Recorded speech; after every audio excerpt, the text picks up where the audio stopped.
এই গরমে যদি একটু অন্যরকম স্বাদের কিছু বানাতে চান তাহলে অবশ্যই দই বেগুন ট্রাই করতে পারেন। খুব কম সময়ে আর খুব সহজভাবে বানানো এই রেসিপিটি যেমন ভাতের সাথে খেতে দারুণ লাগবে, ঠিক তেমনই রুটি বা পরোটার সাথে খেতেও বেশ মানানসই। এর জন্য প্রথমে বেগুনটাকে মাঝারি সাইজের করে ছোট ছোট টুকরো টুকরো করে কেটে নিতে হবে। তারপর পরিমাণ মতো নুন, হলুদ এবং কাশ্মীরি লঙ্কা গুঁড়ো ভালো করে মাখিয়ে নিতে হবে।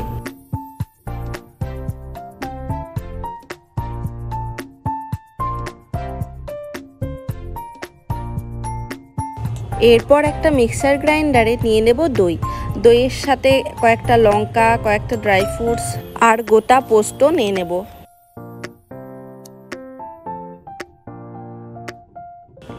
এছাড়াও দইয়ের সাথে মিশিয়ে নেব সামান্য নুন, হলুদ, কাশ্মীরি লঙ্কার গুঁড়ো, জিরে গুঁড়ো এবং ধনে গুঁড়ো। এরপর অল্প খানিকটা জল নিয়ে কিছুক্ষণ ভিজিয়ে রেখে তারপর মিক্সচার গ্রাইন্ডারে ব্লেন্ড করে দেব।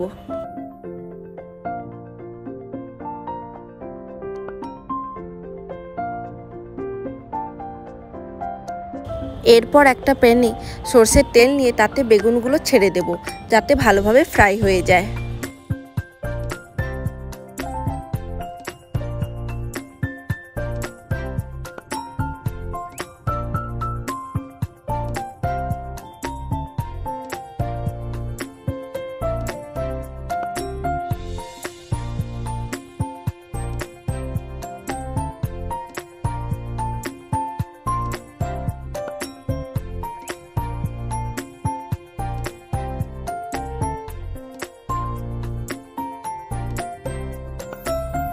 এরপর একটা কড়াইয়ে খানিকটা সরষের তেল নিয়ে তার মধ্যে দিয়ে দেব শুকনো লঙ্কা, কয়েকটা কারি পাতা। এরপর পেস্ট করা মশলা দইটাও ওর মধ্যে দিয়ে দেব।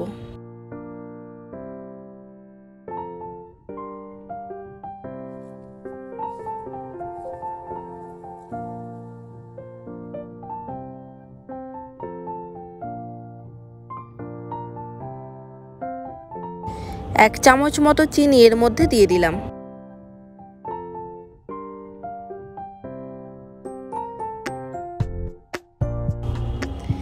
এরপর বেগুন ভাজাগুলো এক এক করে প্লেটের মধ্যে তুলে নেব।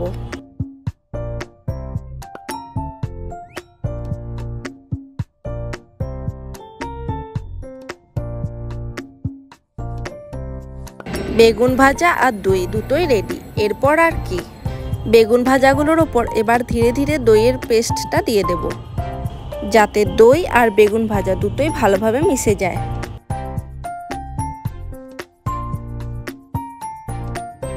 এভাবে বাড়িতেই বানিয়ে নিলাম নিরামিষ দই বেগুন।